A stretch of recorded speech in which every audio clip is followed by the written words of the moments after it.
آقا علیہ السلام نے انبیاء کی دعاؤں کو ذکر کیا۔ آقا علیہ السلام نے قرآن مجید کی آیتیں پڑھی جن کے اندر انبیاء کی دعائیں ہیں۔ وہ انبیاء جو کہ جلیل القدر نبی تھے، انہوں نے جب اپنی امت سے تنگ آئے تو اپنی امت کے لیے بد دعائیں کی۔ حضور نے پہلی آیت پڑھی، حضرت ابراہیم اللہ کے خلیل ہیں، جب وہ اپنی قوم سے تنگ آئے نا تو انہوں نے آ کر کہا فَمَن تَبِعَنِي فَإِنَّهُ مِنِّي وَمَنْ عَصَانِي فَإِنَّكَ غَفُورٌ رَحِيمٌ۔ کہا کہ مولا سادہ ترجمہ کر دیتا ہوں، کہا کہ مولا جو میرا کہنا مان رہے ہیں ان کے تو میں حق میں ہوں، وہ میری طرف سے ہے، میں ان کی گواہی دیتا ہوں۔ مولا جو نافرمانی کر رہے ہیں نا تو جان اور تیری رحمت جان۔ باری آئی حضرت نوح علیہ السلام کی، آپ جانتے ہیں 80 سے لے کر 90 تک کا فکر بیان کیا گیا جو لوگ کشتی میں سوار ہوئے، باقی سب نے نافرمانی کی۔ آپ نے اللہ کی بارگاہ میں ہاتھ اٹھا کے بد دعا کی، مولا جتنے بھی رہ گئے ان میں ایک بھی کافر کو زندہ نہ رکھی۔ حضور نے یہ بھی بد دعا ہو۔ اس کے بعد نبی پاک علیہ السلام نے حضرت عیسیٰ روح اللہ کلیمت اللہ، حضور نے ان کی بد دعا کو ذکر کیا، قرآن کی آیت پڑھی۔ آپ کیا کہتے ہیں؟ کہتے ہیں ان تعذبہم فإنہم عبادک وإن تغفر لہم فإنک انت العزیز الحکیم۔ مولا جنہوں نے میرا کہنا مانا میں ان کی طرف سے گواہی دیتا ہوں، جو نہیں مان رہے تیرے بندے ہیں، عذاب دے یا بخش دے تیری مرضی۔ کہا کہ جب حضور نے یہ آیتیں پڑھی تو اس کے بعد حضور کی آنکھوں میں سے سیل اشک رواں ہو گئے۔ حضور اتنے روئے اتنے روئے اتنے روئے، رونے کے بعد حضور نے اللہ کی بارگاہ میں ہاتھ اٹھائے، ہاتھ اٹھا کر باقی نبیوں کی جو بد دعائیں تھیں ٹھیک تھی، اللہ کی بارگاہ میں عرض کرتے ہیں مولا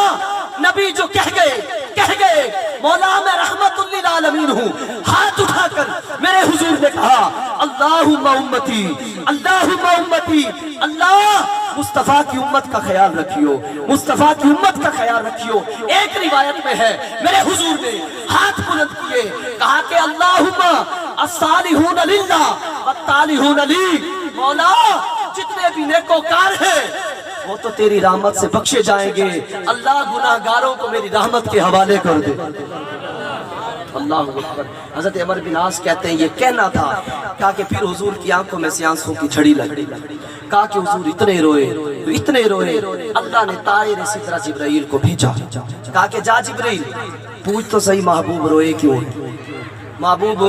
روئے کیوں ہیں؟ حالانکہ اللہ جانتا ہے، یہ بھی حدیث کے الفاظ ہے، حالانکہ اللہ جانتا ہے۔ یہاں پر بات تھوڑی سی کرتا چلوں، جب حضور معراج کی رات معراج میں تشریف لے کر گئے نا تو جبرائیل سے پوچھتے تھے جبرائیل یہ جو اوندے لٹکے ہوئے ہیں یہ کیوں لٹکے ہوئے ہیں؟ جبرائیل امین نے کہا حضور یہ ماں باپ کی نافرمانی کرتے تھے اس لیے جہنم میں اوندے لٹکے ہوئے تھے۔ کچھ لوگ تانبے کے ناخنوں سے اپنے چہروں کو نوچ رہے تھے۔ حضور نے پوچھا جبرائیل یہ کیا کر رہے ہیں، کون ہیں؟ کہا کہ حضور یہ پیٹھ پیچھے برائیاں کیا کرتے تھے۔ اللہ اکبر۔ کچھ معترض تھے، عقل کے اندھے تھے، پتہ کیا کہتے ہیں؟ کہتے ہیں کہ اگر حضور جانتے ہوتے تو جبرائیل سے کیوں پوچھتے کہ یہ کیا ہو رہا ہے؟ میں نے کہا سونیا تجھے وہاں حضور کا جبرائیل سے پوچھنا تو نظر آتا ہے، یہاں رب جو جانتا ہے وہ بھی تو جبرائیل سے پوچھ رہا ہے محبوب روئے کیوں؟ میرے بھائی ہر بار سوال کرنا لا علمی پر دلالت نہیں کرتا، بلکہ کبھی کبھی سوال علم دینے کے لیے کیا جاتا ہے۔ جبرائیل سے حضور نے پوچھا، جبرائیل نے بتایا، پتا چلا ماں باپ کے نافرمانوں کی سزا ہے۔ حضور نے جبرائیل سے پوچھا تو پتا چلا پیٹھ پیچھے برائی کرنے کی سزا ہے۔ اللہ نے جبرائیل کو بھیجا، جبرائیل محبوب سے پوچھ روئے کیوں؟ محبوب کے رونے کی وجہ پتا چلی تو پتا چلا محبوب کو امت سے پیار کتنا۔ آکے عرض کرتے ہیں جبرائیل حضور آپ روئے کیوں؟ اللہ فرماتا ہے روئے کیوں، پیغام الہی ہے۔ حضور نے ارشاد فرمایا جبرائیل میرے رب سے عرض کر کہ امت کے غم نے رلا دیا۔ کہا کہ پہلے نبی اتنے عظیم تھے، ان کی عمریں اتنی لمبی تھی، سارے کے سارے امتوں سے تنگ آ کے بد دعا کر کے چلے گئے، میری امت کی تو عمریں بھی تھوڑی ہیں، یہ کیا کریں گے، گناہ بھی زیادہ ہوں گے، کہا کہ امت کے غم نے رلا دیا ہے۔ جبرائیل بارگاہ خداوندی میں حاضر ہو، حالانکہ اللہ جانتا ہے، حالانکہ اللہ جانتا ہے، جا کر عرض کرتے ہیں، کہتے ہیں کہ مولا تیرے محبوب اس لیے روئے ہیں کہ امت کے غم نے رلا دیا ہے۔ اللہ نے فرمایا جبرائیل جا میرے محبوب کو ذرا خوشخبری تو سنا، میرے محبوب کو بوستا تو دے۔ مولا کیا بوستا؟ کہا جبرائیل محبوب کی بارگاہ میں جا کر پیش کر اور کہہ دے والا سوف یعطیک ربک فترضی، محبوب تیرا رب تجھے اتنا عطا کرے گا، اتنا عطا کرے گا کہ تو راضی ہو جا۔ یہ محبوب کو راضی کرنا ہے، کیا کرنا ہے؟ محبوب کو راضی کرنا ہے۔ کوئی بھی موقع آئے گا، جب یہ بات آئی نا، جبرائیل نے آ کر کہا، مزدہ سنایا کہ محبوبہ رونا نہیں۔ اللہ فرماتا ہے محبوب رونا برداشت نہیں۔ اب آپ کو خوشخبری سنا دی کہ محبوب آپ کا رب اتنا دے گا، اتنا دے گا کہ آپ راضی ہو جائیں گے۔ میرے حضور نے جب یہ سنا، تفسیر ثانی میں لکھا ہے، امام بخاری نقل کرتے ہیں، حضور نے فرمایا واللہ لا ارتا وواحد من امتی فی النار، مولا جب مرضی محبوب کی ہے تو پھر سن، تیرا حبیب اس وقت تک راضی نہیں ہوگا جب محبوب کا ایک ایک امتی جنت میں داخل نہیں ہو جاتا۔ علامہ صاحبی لکھتے ہیں، آپ فرماتے ہیں کہ یہ صرف اللہ دنیا میں اتنا نہیں دے گا کہ محبوب راضی ہوں گے، فرمایا فی الدنیا والآخرہ، کہا دنیا میں بھی راضی کرے گا، قیامت کے دن بھی راضی کرے گا۔ آپ قیامت کا تھوڑا سا منظر دیکھتے ہیں، قیامت کا کیا ہوگا؟ اللہ اکبر۔ حضور فرماتے ہیں، بخاری شریف کی روایت ہے، جب قیامت برپا ہوگی، حضور فرماتے ہیں عرش پہ منبر سجے ہوں گے، سارے کے سارے نبی بیٹھے ہوں گے اور نبیوں کے سردار کوئی نہیں ہوگا، نبیوں کے سردار کا منبر خالی ہوگا۔ جب تک حضرت تشریف نہیں لائے تھے ہماری محفل، یقیناً میں جمیل بھائی سے کہہ رہا تھا، میں نے کہا مجھے بڑی عقیدت ہے، الحمدللہ پچھلے دنوں میرا بیان تھا جلال پور پیر والا، میں وہاں گیا تو میں پہلے مزار پہ حاضری دے کر گیا میرا بات شریف میں، الحمدللہ وہاں پر طلباء سے بھی دعائیں بھی لی میں نے، وہاں پر جو درس نظامی کر رہے تھے پیر حافظ سید قمر الدین شاہ صاحب رحمۃ اللہ تعالیٰ علیہ کے مزار انور کے ساتھ جو درس گاہ ہے، بڑی خوشی ہوئی، میں وہاں پر بیٹھا رہا طلباء کے ساتھ، بہت خوشی ہوئی، لائبریری میں نے دیکھی حضرت، میرے دل کے اندر اتنی ٹھنڈک محسوس ہوئی کہ الحمدللہ ہماری خانقاہوں کا آج بھی فیضان جاری ہے، الحمدللہ بڑا عظیم فیضان ہے، یقیناً ہمیں ان سے دل سے عقیدت ہے، الحمدللہ علمی اور روحانی شخصیتیں ہیں یہ لوگ۔ تو جب تک یہ حضرت تشریف لائے تھے محفل کی وہ رونق نہیں تھی، اب دیکھیں کیسے چہرے کھل رہے ہیں، تو ممبر سجے ہوں گے لیکن ان ممبروں پر امام الانبیاء نہیں ہوں گے۔ حضور فرماتے ہیں کہ میں عرش کے نیچے سجدہ کروں گا، فرماتے ہیں اتنا لمبا سجدہ کروں گا کہ مسجود کہہ دے گا محبوبہ ہون بس کر، کہا کہ جس کے لیے سجدہ کیا ہے آواز قدرت آئے گی محبوب ہون بس کرو،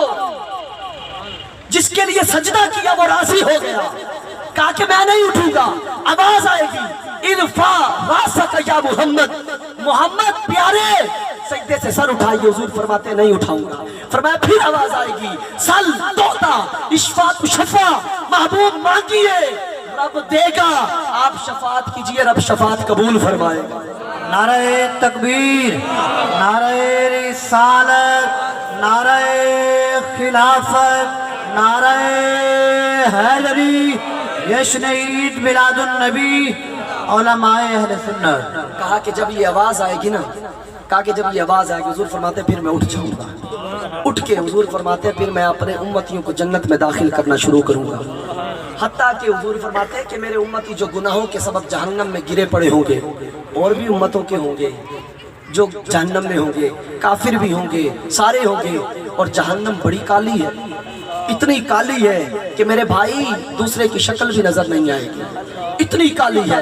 اس کالی جہنم کے کنارے پہ کھڑے ہو کر جو کہ نیچے ہے، حضور فرماتے ہیں میں اپنے امتیوں کو پہچان پہچان کے نکالوں گا۔ سنے تو کہتا ہے ان کو پتہ ہی نہیں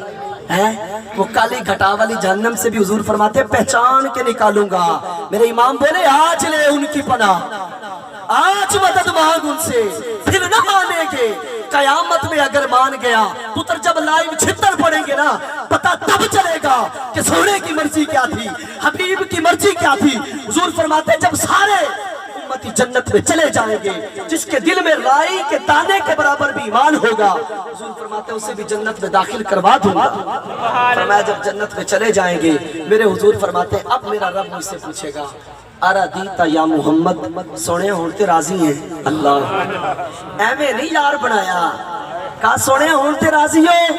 حضور فرماتے ہیں جب سارے جنت میں چلے جائیں گے میں کہوں گا نعم مولا ہاں اب راضی ہوں حضور فرماتے ہیں کہ تب میں راضی ہوں گا قیامت کا وہ منظر جب نبی ولی کتب ابدال غوث سارے کے سارے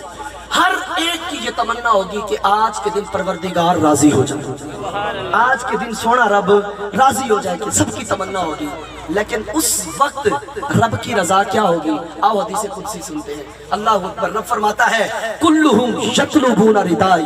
وانا اطلب رداک یا محمد سونے قیامت کے دن وہ محشر کا دن جس دن کو میں نے بنایا ہی تیری شان دکھانے کے لیے ہے میرے امام بولے ان عقادے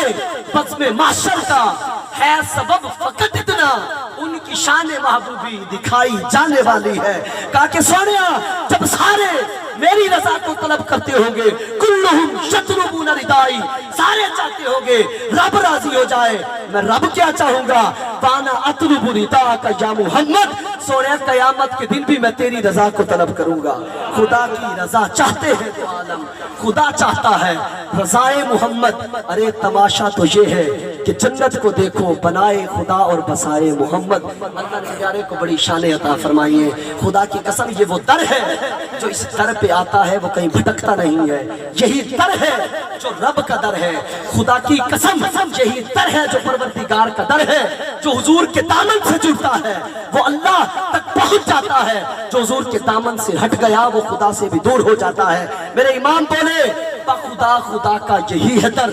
نہیں اور کوئی مفر مکر جو وہاں سے ہو یہیں آ کے ہو جو یہاں نہیں وہ وہاں نہیں ارے پھر کے گلی گلی تباہ ٹھوکریں سب کی کھائیں کیوں دل کو جو عقل دے خدا تیری گلی سے جائے کیوں جان ہے عشق مصطفیٰ روز فضوں کرے خدا جس کو ہو درد کا مزہ وہ ناز دوا اٹھائے کیوں حاجیوں آؤ شہنشاہ کا روزہ دیکھو ارے کعبہ تو دیکھ چکے اب کعبے کا کعبہ دیکھو غور سے سن تو رضا کعبے سے آتی ہے صدا ارے میری نظروں سے میرے یار کا روزہ دیکھو اللہ پاک ہم سب کو حضور کی سچی اور پکی محبت نصیب فرمائے اللہ پاک ہم سب کا آنا بھی اپنی بارگاہ میں قبول و منظور فرمائے میرے یہ ٹوٹے پھوٹے الفاظ اپنی بارگاہ عالیہ میں قبول فرما کر ہم سب کے لیے ذریعہ نجات بنائے آخر میں پیر صاحب کے بیان سے پہلے میں ایک چھوٹی سی عرض پیش کروں گا کہ الحمدللہ دعوت اسلامی اس وقت 108 ڈپارٹمنٹ کے اندر دین متین کی خدمت کر رہی ہے جہاں پر دعوت اسلامی کے